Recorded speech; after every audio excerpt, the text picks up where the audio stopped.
You're listening to Ice Okay, all right. Had enough of this. I'm getting off the show. Dixon. Absolute trash. This is, if I heard this, I'd be like, this is absolute garbage. I wouldn't even consider rating it. Sit down and buckle up. Yo, what is up, everyone? Welcome to this episode where we got two of your favorite tools reviewing the band Tool. We got 5 songs, maybe a bonus one that might come in. But first off, we are on the road to 100 subscribers. That's right, folks. Please hit that subscribe button. If you want to hear more music content like this, come straight into your feed, content that I might remind you no one else is making this content, then hit that sub button. You might do a giveaway once we hit 100, so more details to come on that, but I just can't do this show without Dixon. How the hell are you? Nice. Wow. On the freeway to 100 as we speak. It's incredible. We are cruising. We are flying down this road. Maybe too dangerously. I don't know. I'm getting a little nervous about this whole thing. But yeah, I know. Can't fly too close to the sun. You know what I mean?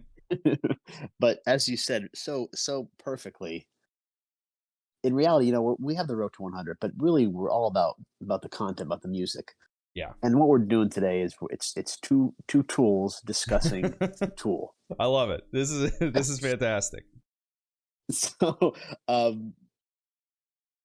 prior to this, were you familiar with any of Tool's music at all? No, honestly, not at all. And we talked about this BTS, but I think I played like one single song on Rock Band, maybe. Oh yeah, that's right.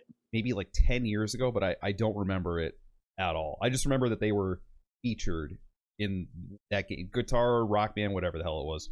Really, I'm surprised. Yeah. That's interesting. Yeah. Huh. Yeah, that was like a big. That was like a big advertisement for that too. I remember that being like a big push. It's like, oh wow, Tool's really? on here. Yeah. Yeah, that doesn't seem like their kind of speed because No. you have we'll get into it. But in my life, there's been tools surrounding me, meaning fans of the band Tool. Yeah, what and you call them, tool bags or tools? Yeah, there got to be something. Who the heck knows? Got to have some kind of name with it. Yeah. But my future father-in-law, big time Tool fan. And it kicks me because he had a closet full of Tool T-shirts apparently back in the day, and has gotten rid of all of them, which are they're big money on the vintage T-shirt market online. Why would you get rid of those? I don't know. I guess everybody grows up. Wow. You can only be a Tool for so long. Oh my God! Already coming out the gate. But and then our buddy who's a bartender, he was a big Tool fan. Oh yeah. And it's funny because his T-shirts got destroyed in a house fire. Oh my God! Yeah, his Tool T-shirts. There has not been one single surviving Tool T-shirt from anyone around me. It's really a shame. That is a shame. So and you kind of mentioned it. What we do every week is we kind of either take an artist, a band, a song, an album. We kind of break it down. We give a review, and most of the time you haven't heard the stuff, and you kind of give your first take, which is really good. Mm-hmm. And we have a really good back and forth. So a lot of the time it's a hard undertaking to really examine these bands. And I have a very casual familiarity with Tool, the band. I know I would say what would be the commercial highlights of their catalog. Right. But to kind of check out a band like Tool, who they're really not all that prolific, 5 studio albums. It seems like it's a really daunting task because they have these soundscapes, these landscapes with swirls and numbers and sequences and visual, and it's just you're in this sort of tornado that you don't really know what's happening, and that kind of brings the things with that Tool puts it all together is kind of these songs that we did. So we took a song from each album, listened to them, and then we'll see what we get into. Yeah, no, that's a perfect way to describe it. It's like would you say a whirlwind of like a whirlwind music, yeah. Soundscapes, really, yeah, gigantic, swirling, evolving soundscape that just keeps going. Yeah, it's actually pretty amazing. I have to say I was not really prepared for what I was stepping into. This is one of those things, and we've talked about this before. One of those things that kind of evokes an emotion. This is if you want a band this is kind of it. And I pictured myself just like laying in a void and just like space around me and just listening to Tool like while I'm floating through space. Like that that is the so only true. yeah, it's like the one that's like the one way I could imagine listening to Tool, because it really does kind of take you on quite a journey. And I have to say, this music is not something that I would really ever listen to. But for whatever reason, I got something out of listening to these songs. I don't know if you want to go down the list of what we listened to, or should we just go off on... okay, so... Yes. Yeah, go ahead. The songs that we listened to, and as Dixon said, we took one off of each album. The first one was Lateralus, then Sober, Third Eye, Vicarious, Fear, Inncolum. And then we had a bonus, which was Schism. Right. Bonus track that Dixon just tossed in there. And Yes. but yeah, I had no idea what I was thinking of like going into it. I think BTS, I said, oh, they're that like weird I don't forget what the hell it is, cosmic rock band or something like that. And Yeah, for sure. That's kind of what this ended up being. It was definitely a journey to get through. Yeah. And I have to say, usually I'm not a lyric guy. You are usually the master of the lyrics. You're able to dissect them. You get to pull them out. You know the meanings behind them. You could interpret them. Right. And this is the first time I think I actually looked at the lyrics deeply in these songs, because I think that's one of the strongest parts of Tool. Right. And I think the best part of their lyrics in the songs that we picked was the first one, Lateralus. I absolutely love the lyrics to that song. Yeah, no, for sure. And you kind of mentioned it. Here is that, I don't think Tool is all that accessible. No, I don't think it's music you're going to be listening to on the daily. As a matter of fact, I was listening to the playlist like I think a second time, and I was like halfway through, and my mom had sent me a cat video to like this group, and I'm like, I just have to watch this cat video just to kind of reset and then get back into what I'm listening to, because it's kind of a draining thing. And we talked about the ultimate troll, Bob Dylan. You have Maynard James Keenan, leader of the band. Kind of a Bob Dylan-esque figure, I'd say. There's definitely going to be. There's also, brace yourself. There's definitely going to be hate in these comments in the comment section below. Yes, Tool is one of those bands that they have their fan base. They understand everything about the band, how the sequences are set up, what the songs are set up like. But Maynard is kind of a guy that's like, he never has the same look. Very experimental, willing to push the envelope. He's into wine. He has his own vineyard. Got a side project, Perfect Circle. So I think that Maynard's concepts, and you have Adam Jones on guitar. Adam Jones, some of his stuff is just so incredible on these songs. I think that if you could translate Keenan's concepts to like EDM or electronic music or whatever it might be, they just happen to stick with the one genre, the one wheelhouse, and kind of go from there. But even kind of like I was kind of like compiling a list, like what do we want to hit on? What are the highlights that we could hit on? Because like I said, kind of intimidating, even though they only have 5 albums. There are different lists, different songs, different websites that pick, like they rank every Tool song. There's multiple tracks from one album that come up consistently as the best Tool songs ever. So, and to get back to Lateralus, I agree with you, and I think besides Sober, I think Lateralus is one of the more accessible tracks that we listen to, because if you didn't know what this whole thing they were doing, you would think it sounds like a pretty accessible, like early 2000s rock song. Absolutely. Right, for sure. I looking at the lyrics here, it's as below, so above and beyond, I imagined, drawn beyond the lines of reason. Push the envelope, watch it bend. Like you said, pretty interesting stuff. I absolutely love that, and my favorite stanza from this. I'll read it right now. I felt like while I was reading this, I was in like a church or something. It's yeah, for sure. Yeah, here it is. Just bear with me for a second.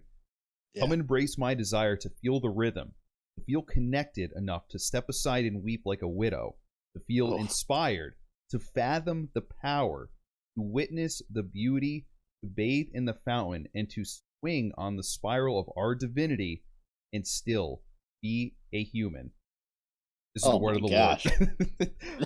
Yeah, that's about right. That's like, yeah, I'm like, wow, this is like so prophetic. It's even if you take a step back and you just read those lyrics, you say, oh my, this guy's got something going on here. Whoever wrote these lyrics, there's something going on. Like this is good. And the crazy thing is, as much as I was going into this, I'm like, I'm gonna hate this band. That's honestly what I thought. And for me, it really wasn't that. And I actually, like I said, never listened to this music, but I enjoyed listening, especially to this song. I thought the lyrics were great, made me think.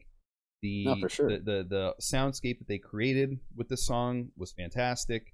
And I don't know if that's because this is a more accessible one, like you said, out of the whole Tool kind of album, but yeah, like the lyrics that you stated and you know the stanza that I picked out, it's just fantastic. Truly stanzas. And what's interesting is that and this is from I'm just going to read this. This is from Loudwire. Yeah. They ranked the 10 best Tool songs, and they rank Lateralus #1 of those 10 songs.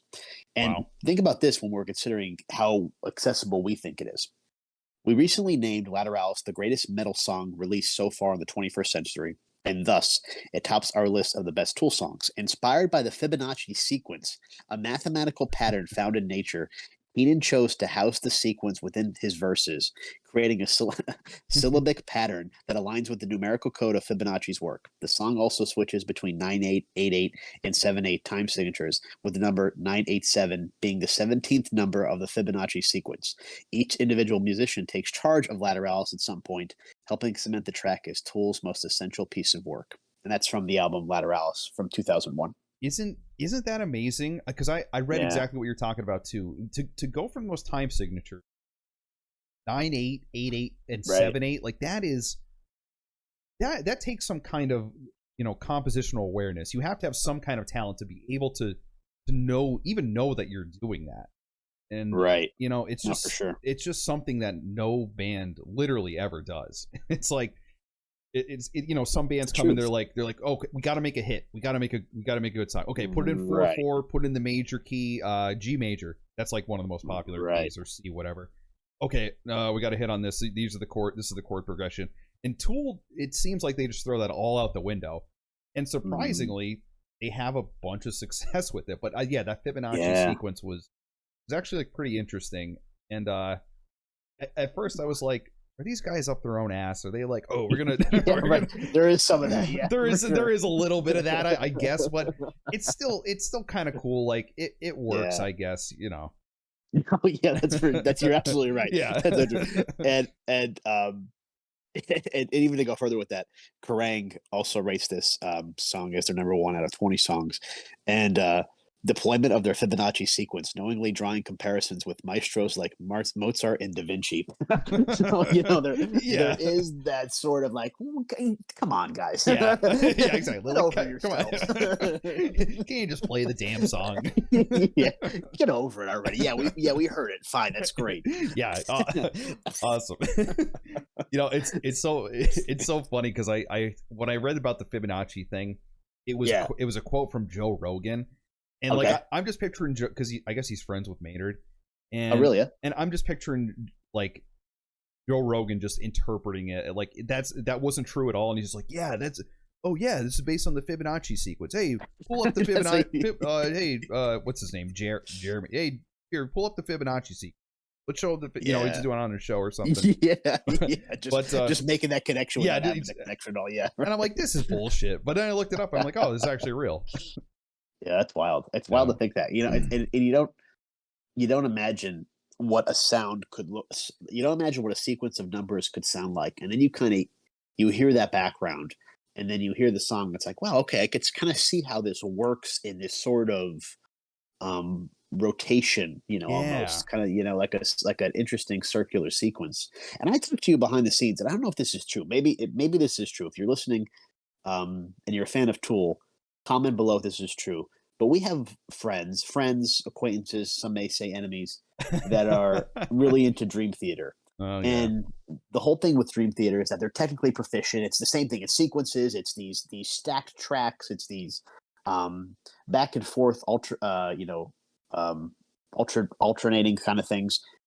I would think they would be just as much into Tool as they are Dream Theater, because there's no doubt that Tool is technically proficient. I mean, Adam Jones on that guitar is just incredible. Yeah, yeah, absolutely. I wonder if there's any back and forth there between those two fan bases. See, you would think, but at least I feel like the one person that we might know, I think they would just say, oh, they just don't, they're still not technical enough. They don't shred on guitar hard enough, or something like that. Yeah, because there's quite a bit of, I guess, like reverb distortion in some of these songs that may reduce the quality of the technically proficiency of the band, almost kind of a deal. You literally just hit on what I was going to say. I feel like the soundscape that they're creating, it sometimes, this is just a little nitpick, but exactly what you said. When you have all those reverb and all those effects, it might kind of muddy up the finer points of a guitar solo. That's at least what I think. I mean, I still think it's like a soulful kind of thing. You're not just hammer on, pull off, like shredding and playing as fast as you can.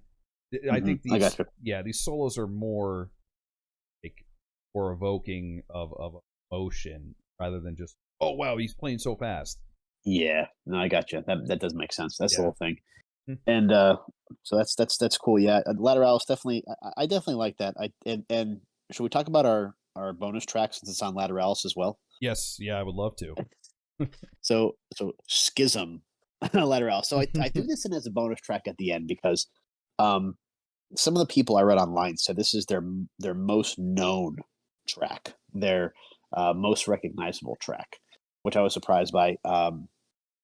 So what did you think? So I totally agree, and it's kind of funny because this is one of those songs where it's like, know the song, but I never knew it was by Tool until I listened to it. I'm like, oh my god, I've heard the song before. This is the one Tool song that I guess I knew, and it's definitely, it might be even more accessible than Lateralus. But yeah, no, I mean I like this song as well. I think it fits within, because you said this was off Lateralus as well, correct? Yeah, also from Lateralus, yeah. And so that was 2001. So it was on. Like you said, it was on the. I think this was on the radio, and I think this probably one of the songs on the rock band Guitar Hero, whatever it was. I think. Oh yeah, I actually think that this was the one. It might have been this and Lateralus, for all I know. Schism was definitely on there though. Right, and you have that thing again with these a constant switch from Loudwire of time signatures from normal 4/4 to the odd 11/8, amongst many others. So you're still going into this cat and mouse, this back and forth, this endless kind of swirl, and it's I liked it. I like it too, but I'm like, who does this? Why? No, it's just crazy. I know it is kind of crazy that they're doing this. I wish I knew why they jumped into stuff like this, because it's totally, it's like, I put it this way: if you're trying to make a band that's going to be successful, the last thing that you would do is say, we're going to play this in a weird ass time signature. Right. But like, you have a formula, it works and what doesn't, right? Exactly. But like you said, they make it work. I definitely know they ain't no what's his face from Nickelback? Oh, yeah. Chad Kroger. Ain't no Chad Kroger, but this will definitely do. If you mention like, oh yeah, we want to try a different time signature, I'd be like, what? Yeah, what? There's time signatures? Yeah. What the hell's that? What do you say? That's pretty funny.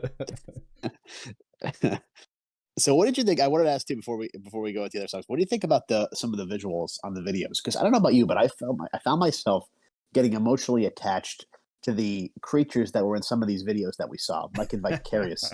They had that vertebrae without the vertebrae, sort of fish trying to make a connection with another fish. Yeah, yeah. I was really enthralled in that. I know. Yeah, no, I was too. That might actually be my favorite one. That Yeah, me too. 100%. But it's like it's so strange. I really don't even know how to describe it, and you really can't describe it to other people. It's like, oh yeah, there's this like humanoid, and then like these fish things come out of his eyes, and it's like, right, yeah. And I love how the song ends, and then the video is still going on for like 15 seconds. So there's like a resolution in the video itself. Yeah, the eyeball goes and turns into the globe, yeah. or yeah, it's yeah, the eyeball is the big globe or whatever. Yeah, but did you ever see like any of David Lynch's work, like early, like Eraserhead, any of those films? I David did not. Lynch? No. Yeah, no, so this is kind of like the stuff that not so much in his, maybe in his later career, I don't know, but particularly Eraserhead, it reminds me of like David Lynch-esque filmography that's animated. Like he has like these kind of these dark images, experimental stuff. There's symbols, those kind of things. What you see is not really what it is. That kind of reminds me of what these visuals are, which, like I said, you can't really explain to anybody because they're just so kind of out there. Yeah, it's definitely something that you just have to. Yeah, no, I haven't seen any David Lynch stuff. I do know Eraserhead, so I mean, I could understand how you're making those like parallels, but yeah, it's something that you can't, like a normal mainstream music video. Like you could describe what happens in. If you try to explain Vicarious to someone, it's just something that's like you have to watch.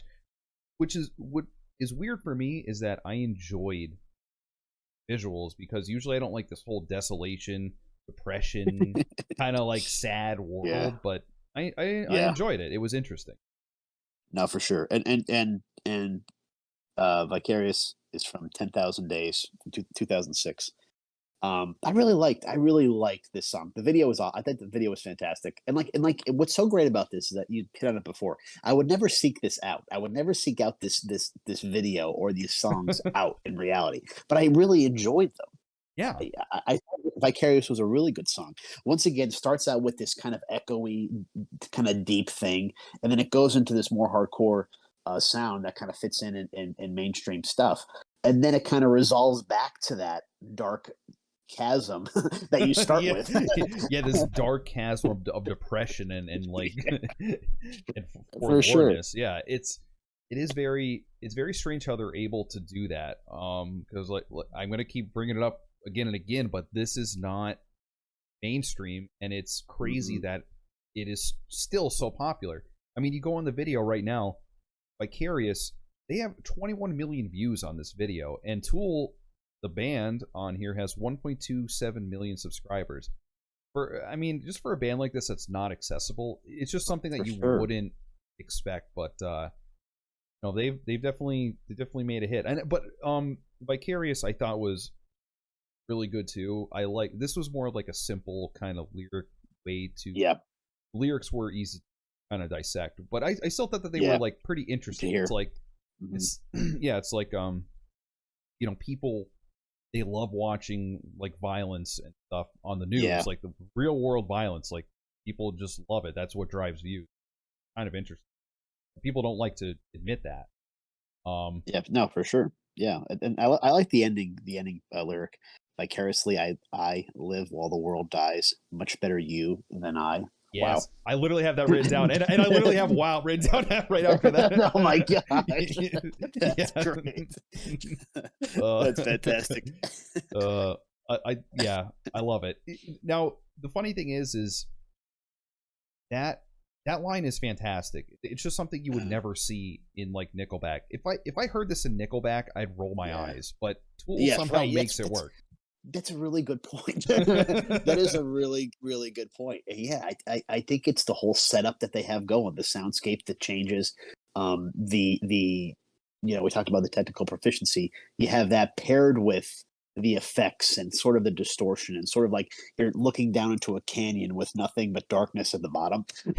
Yes. That's kind of that's why they kind of put this all together with the visuals, and that's why it works so well, I think. That's a good way to describe it. You're looking down a canyon with darkness at at the very bottom. Yeah. But no, I wonder yeah, what it's like to hang out with works. these guys. Sorry, I like Maynard Keenan, like, hey, what's up? How's it going? Like, yo, yo Maynard, what's up? like, has he ever had a positive thought in his life? I, I didn't see the Joe Rogan interview. I didn't watch that. I have to see that. I think that is just Joe Rogan like, I don't think it was done in an interview. I think Joe Rogan was talking about Maynard in a different interview. But yeah, like you know what's really funny? This is an aside, but Yeah. so you know how Maynard Keenan, he has a wine company. He makes his own Right. wine. There, you know, Tim Heidecker and Eric Wareheim. They had him in an interview, and it's hilarious because they make fun of his wine. They're like, he's like, "Oh, try my wine," and they're like, "It tastes like shit." They spit it on the ground and stuff. That's hilarious. It is really funny, but like, I can't tell if Maynard's in on it or not. I assume he is, but yeah, it's a really good point. But yeah, that is the only, and I had no idea who the guy was. It's literally just called Tim and Eric Blood into Wine. And it's just them like ripping. That's really funny. It's just them ripping really on funny. him the whole time. That's great. It's really funny. They're like, "Why do you make this poison to put into people?" That's really funny. I have to check that out. Oh, God, that's great. But I don't know where I was going with that, but I just wanted to throw that in there. No, that's a funny aside. It's like it says makes Maynard Keenan sound or appear more human. You know, because I think these guys like two opposites of the spectrum, but guys like Bob Dylan, guys like, you know, for me, Brian Wilson, guys like these genius level musicians, producers, composers. It's hard to make that human connection with them. That there's actually a human creating this. You know, that's a really good way to put it, because if I like going to the other song, Sober. Right, yeah. Listening and watching that music video, I think like this person who is massively depraved, and they are on the brink. Yeah, but, this is my no, for sure. This is my favorite Tool song. I love the song Sober. Really? Yeah, it's always been my favorite for a while. Probably when I first heard it. But came off of what album is that? I think that was 93. Wait, let me look it up. This came off their first first debut album, Under. Yeah, okay, yeah, so Undertow from 1993. Yeah, so, you know, to me, take the content away, take the namesake Tool away. This is an early 90s alternative song for sure. Like, it just fits right in. Yep. I love it. Absolutely. This was actually one of I think I read that this was one of the first songs he ever composed. I think he made it back in the 8 when it was under a different name. I'm sure I'll get corrected on that, but for sure. But yeah, apparently he got inspiration, or it was about a friend of the band who could only express their artistic expression when they were under influence. Oh, good. That sounds about right. Yeah, no, yeah. They said basically if you end up a junkie, well, then it's fault. That's what people say, I guess, when you have an addict. But interesting here, and I don't know if you read this on the wiki page, but Kurt Cobain, our buddy Kurt Cobain, for sure, he criticized the music video, said it was a blatant ripoff of these guys. They're called the Quay Brothers, that make, I guess, stop motion animation. That's what they did in the music video. But I'm like, really? I'm like, Kurt, go sit down. Yeah, really. We had enough. You know. Let me just say something right now. Oh boy, totally discount. Hot take incoming. Here we go. Get ready. If Kurt Cobain hadn't passed on, Nirvana wouldn't even be in any kind of conversation. Like the graphic tees that you see, like in like a Kmart or whatever. Like I don't like, and not that I'm saying they're not a good band, but there's always like this discussion. Oh, is Nirvana one of the greatest of all time? But I don't think they'd even be in that discussion if Kurt Cobain hadn't died. We should actually do an episode on this, but I 100% agree with you. I didn't know that you thought that about Nirvana. I thought you were a Nirvana fan. I was worried about talking I like Dave Grohl. Well, yeah, David Grohl, yeah. Grohl, I think it's cool. Like, but I don't know. I think their stuff is good. I think it's really good. But I think, I think there was a lot of star power that Kurt Cobain knew he had. And I think that translated into a lot of his stuff, that he was just trying to be an artist without, like, this Jim Morrison-esque figure, like he's this entertainer. And he doesn't want anything to do with being an entertainer, but he is, like, you know, and he kind of plays that role really well. No offense against Kurt, R.I.P. But yeah, of course. that's just my thoughts on it. Yeah, he I don't know. I feel like we could definitely do a deep dive into that. Sure. I looked it up quick, and a lot of people call Kurt. Well, we're not going to disparage his name. He's passed out, but some people say he was an asshole and he doesn't deserve the fame that he has. And like you said, Nirvana was just because. I think Nirvana's a good band. I think they're a really good '90s alternative band, which there were a lot of. Now, to say that Nirvana didn't push the envelope a little bit, I'm sure they did. And I don't think, regardless of if Kurt Cobain was an asshole or not, I think that Nirvana is just a little bit overrated.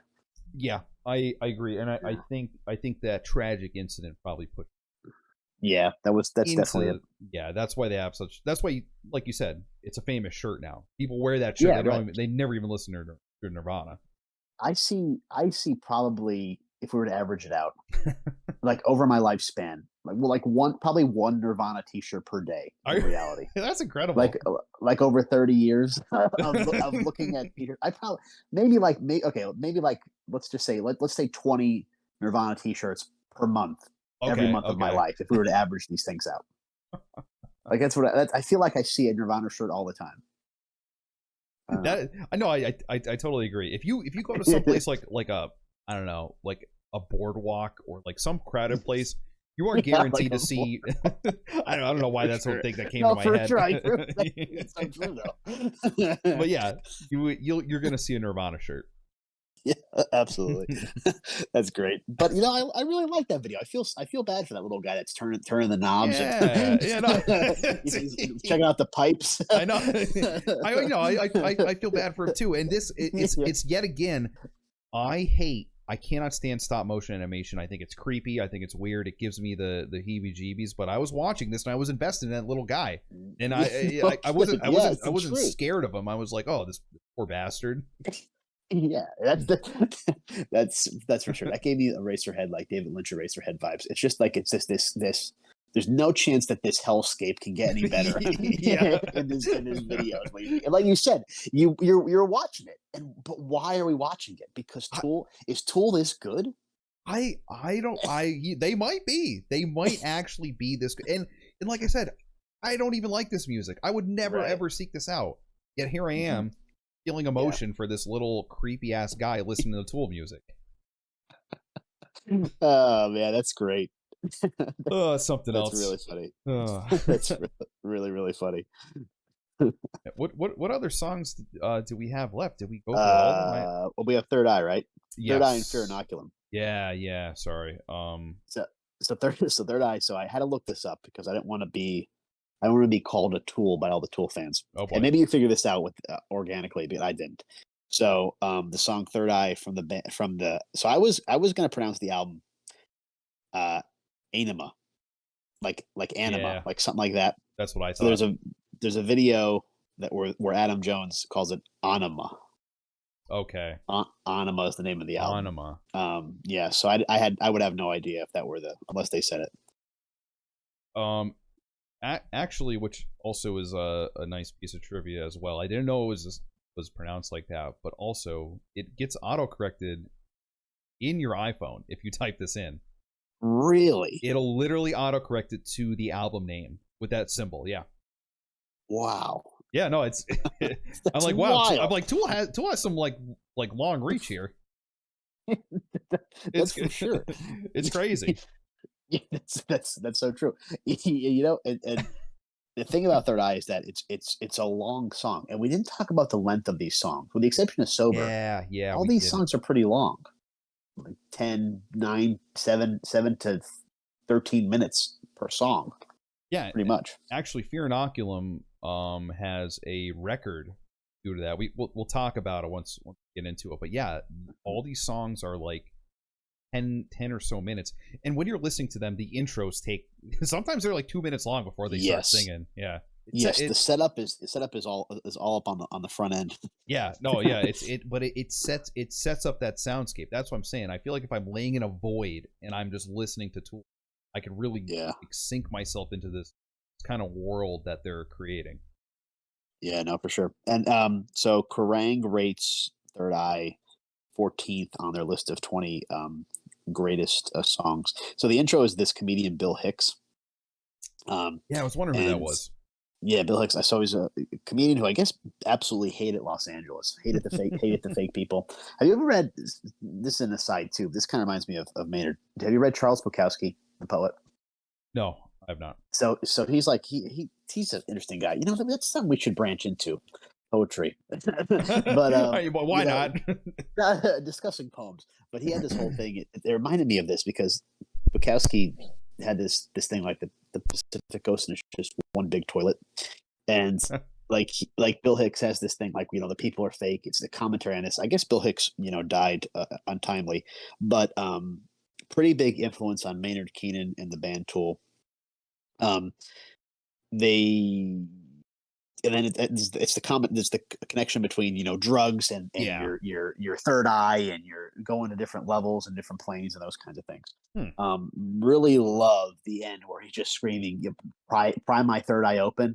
Yes, I love that too. Love that. Yeah, no, that was fantastic. What did you think that this song was about? Jeez, I think.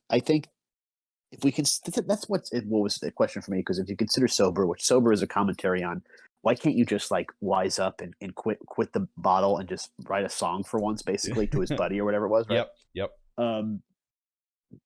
Tool to me, Third Eye to me is that there's a level, either as an artist, as a celebrity, or what it is that you're trying to attain or have to attain.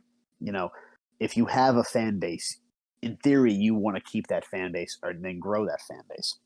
I think that there's certain celebrities or artists or musicians, whatever they do, they go to this escape on the next level with substances and things like that. I think that Tool, has more of a spiritual level to their music, as we talked about, kind of an emotional thing. Yes. And I think that's might be a commentary on Keenan and the band, that opening your third eye, unlocking these new levels through sound, visual, whatever it might be the ticket to opening this third eye, as opposed to just going down the drug route. Not necessarily, I don't think it's an endorsement of drugs. Do you think it is or no? No, yeah, because like at first I thought it was. I'm like, okay, third eye, we're gonna talk about like LSD and stuff like that. But yeah, I think it's a more spiritual, like connection rather than like, hey, we're gonna take a bunch of drugs and we're open our eye and yeah.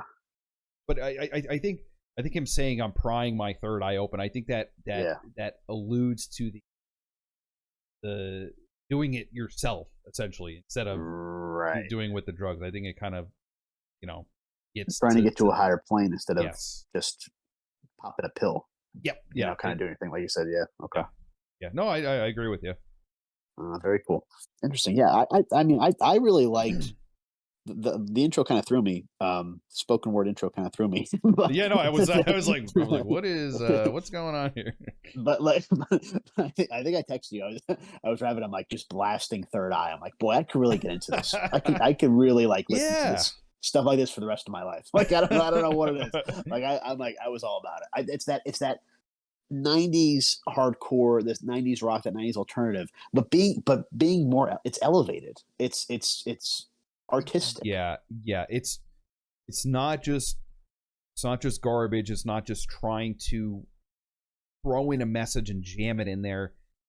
Mm-hmm. The music, everything just works together so well, and it's all working together, and it's true to itself, that the music and the lyrics and everything that it's conveying to you, all honest. Right. No, yeah, for sure. And I think that goes back to your third eye, trying to be open. Yeah. No, let me ask you this though, Dixon. You're saying like, hey, I could I could feel myself getting into. Yeah. Here's my question though, because I feel the same way. I just don't know. Yeah. I just don't know when or where I would. Eventually, I'm just blasting Tool, and then my fiance walks in and she's like, are you okay? do you need help?" Yeah. Seriously, what is going on? Yeah. We need to take you to the psych ward. Some sort of ritual happening. I don't know. Jeez. Yeah, I feel like she'd be worried. That is a really good point. I think that's there's something to be said for that, because like I was, it's funny because I was thinking like, boy, I could really like listen to this, and it's like, okay, well, I'm driving to work, like my stupid innocent office job, and I'm gonna be playing this Tool exactly my car speakers. It's so true. It's such a good point. It's like, when is this music ever accessible and acceptable, I guess? Yeah. Oh my god, I 100% agree with you. I was like racking my brain about that. I'm like, yeah, I could get into a really this. good point. And it got me into this whole spiral, like, okay, well, if it's unaccessible, then when do people listen to this? What mood do you have to be in? And then I'm like, how is this so popular? And then some people, how do people listen to this on repeat? Not that I'm saying I really like this music. I'm not saying it's bad at all, but like you said at the very beginning of the show, you have to take a break. It's like yeah. And it's not like, we're gonna have people over. Oh, put on a playlist, like put on a Tool playlist. Like, no, it's not gonna happen. I don't think it's gonna happen anyway. No, everyone would leave. I think it'd be like, I'm kind of getting. I don't know if I'm feeling this. Yeah, we'll see you guys. Oh, hey, that 10-minute solo was like pretty good. And maybe that's what it is. Maybe you have to be in a group, in a mindset, in a thought process of appreciating this music and really sitting down to appreciate, like instead of like watching a movie, sit down, listen to a Tool album, and like just listen to it and experience it. And maybe you have the visual component, maybe you don't, depending on your medium. But that's got to be how it is. That's an amazing point, because I feel like it's something that you come together to listen to. It's not just something you put on in the background. It's not like, hey guys, come over for some drinks, and you put Tool on in the background. You just don't do that. Like, hey, we got the new Tool album, let's listen to it. Right. That seems like what it's all about. 100%. And speaking of new Tool albums, it's like I said, they're not that prolific. We listened to Inncolum, which was their first. It came out in 2019. That was their first album in 13 years. I know. Yeah, I heard that. I'm like, oh my god. Yeah, that's not crazy. And you know what's amazing to me is that there's I think that there's years between these albums, different eras, different concepts in music, different production tools, production concepts, theories, and all these songs basically work on that. They're not linear, but they work on that linear Tool plane of, this is our sound, this is what we're creating, and then they kind of go from there. Now I talked to my uncle-in-law, my future uncle-in-law. I remember when Inncolum came out, and I remember I said, "Hey, did you get the new Tool?" It's like, "Yeah." He goes, "It was awful." What? And I said, "No, he's a Tool himself. Like, he's a Tool guy. Like they were all into Tool." Really? And and he's like, yeah. He goes, he's unintelligible. He has these ideas that go nowhere. There's this grandiose kind of scheme without resolution. And I'm like, like, okay. And then I listened to the album, and I'm like, I don't know if I necessarily get it as an outsider kind of looking in. Not that I'm not a Tool fan, but I'm definitely not a Tool fan. Yeah. like a diehard fan. Yeah. And I don't know if I understand that, but I could get where it's coming from when you're trying to, okay, where are we kind of going with this, maybe, almost, Okay, so you understand what he's saying, essentially. I think I do. I think I do, but I think I don't at the same time. Inncolum is kind of like, I thought it really kind of went nowhere. Okay, I should have listened to the album, because I didn't get a chance to. But, so I've only heard a couple tracks of the album, but the song itself, that's what I thought. I thought it just kind of nowhere. Yeah. I guess I would agree with you. This is actually one of the songs that I had to look up to kind of see what they were kind of getting at. For sure. Yeah. I guess it's kind of just getting rid of fear itself, or like doubt. some people say it is focusing on a specific thing, the deceiver, Right. quote unquote, the deceiver, but I'm not really sure. I think it's more of a, why you call it, I think it's Right. like driving that out. But yeah, no, I guess you're right. So, This- if like I guess put it in perspective, if this is the album you waited, if this is the song you waited for, Mhm. forget the album itself. If this is the song you waited for like 13 years, do you think this is like, okay, this is awesome? Like, we waited 13 years. This is the best thing I've ever heard. I guess I understand where they're coming from, because to me, it sounds like Yeah. just another Tool song, I guess. Right. Exactly. Yeah, for sure. Yeah, I'm with you. Yeah, I guess if you're waiting for 13 years, I could understand how you'd be underwhelmed by this. I get it. That's like being like a U2 fan, and they're like, "Oh man, I haven't heard anything Oh my in 15 God. years." And it turns out it's just Josh Tree revisited. Yeah, Like, yeah. this is it. This is it. This is the greatest thing Oh, of of yeah. all time. No, for Oh, man. sure. Yeah, no, so I just thought that I didn't pay attention much to the commentary, but I remember that conversation after I listened to that song. So I thought, I love all of this stuff, but maybe this is a little either too much or doesn't have a whole lot of resolution with compared to the other stuff. That was just my take on it, but I did enjoy it as well. Okay. Yeah, no, I enjoyed it too. Yeah. I wasn't expecting that, but now that you mention it, I could kind of. Yeah, it's just a thought. Like I said, as somebody with a really a hardcore perspective on Tool, Yeah. I could kind of see where he's coming from, and that kind of makes sense. But I like you said, this is kind of out of our wheelhouse. Like I said, I have a cursory understanding. You play their song once in Rock Band or whatever it is. Yeah, one single time. Yeah. And this might be one of our where we're going to play it. We don't know, but this might be one of our new favorite things.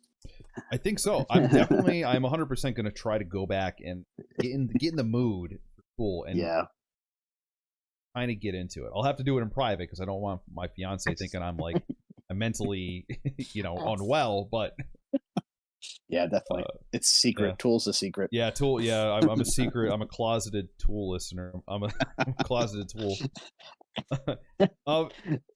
Dixon, I gotta ask you. After all of this, Okay. I feel like Tool deserves a at this point, and would you like me to go first? Would you like to go first?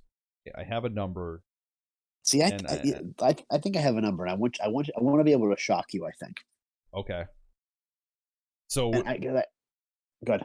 No, so would you like to go first? No, sorry, I didn't mean to interrupt you there. No. Do you want me to go? If you have a breakdown of mine, go for it. No, actually I want to hear yours first. I'm very interested. Oh my God. Don't let this sway your review. Don't let this sway your rating. No, it's not. I'm writing it down right now. I'm sending you a picture of it. I will not change my answer. So, I think there's a lot to factor in here. Like we said this the whole time.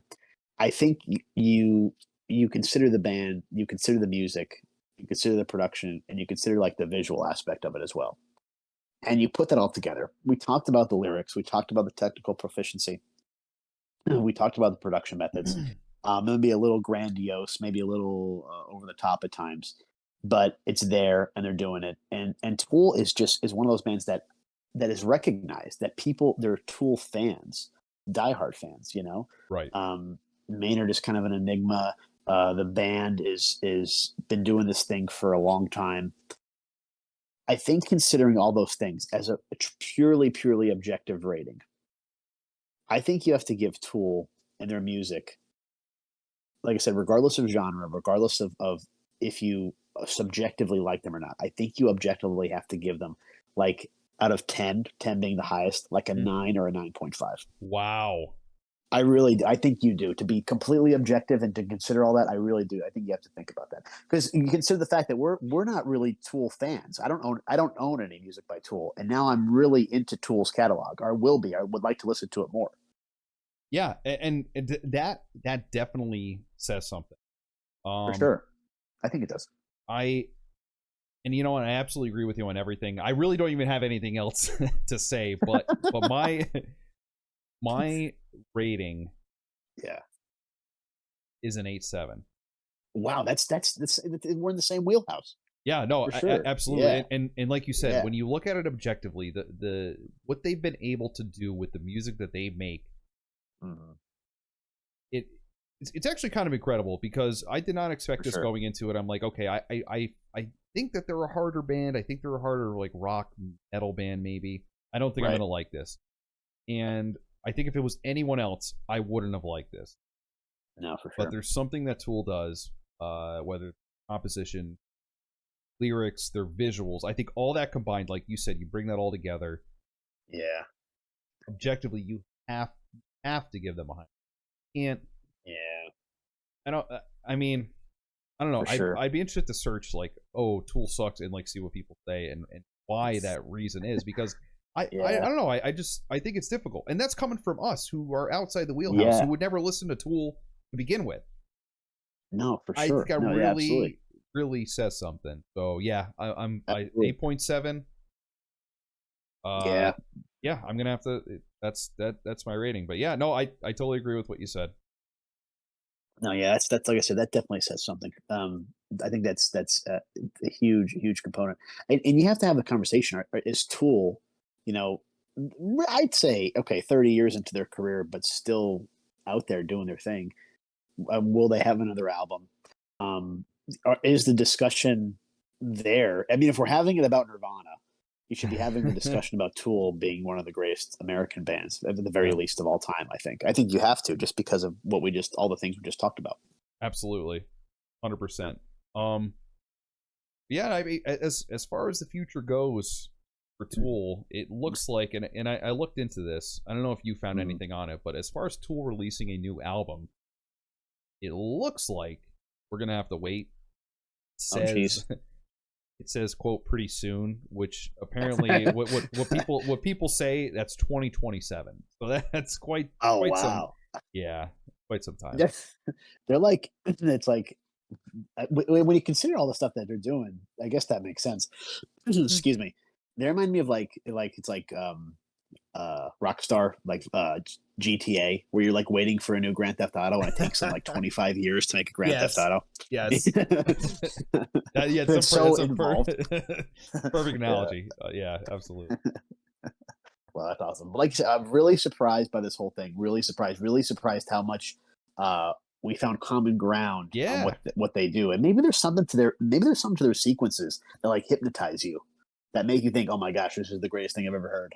It could be. There might be some kind of science. It might be doing something with some kind of waves, Fibonacci waves, or who the hell knows. But I really enjoyed it. Man, we talked a long time about this. I think we just wrap up. We're almost at an hour. I say we just wrap up the episode. Just make this an exclusive Tool episode, because that's just, I don't know. That's just how much I was surprised, how much I appreciate this thing, and I hope a lot of Tool fans watch this.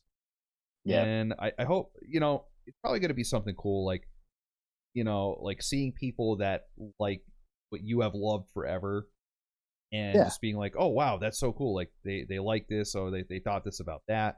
At least I hope so. I hope Tool fans are an actual Tool. But well, I guess we'll find out. I know, absolutely. I hope so too. I have a feeling they're going to be like, "Oh wow, are you sure you want to listen to Tool? Like, actually, this song was actually much better than this song." Just so you guys know, I have that feeling. I don't know why, but I hope not. Yeah,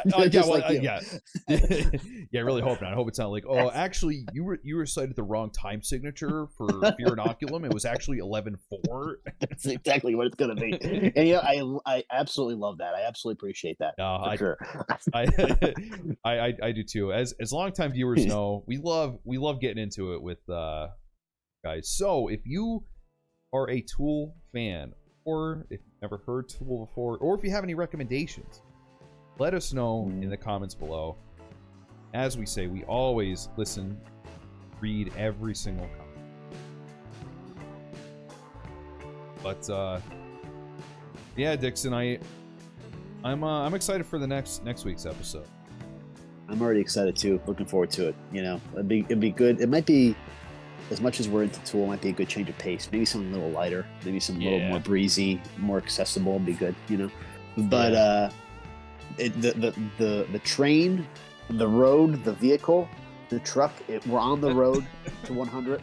So join us for this journey. Smash that like button. Smash that subscribe button.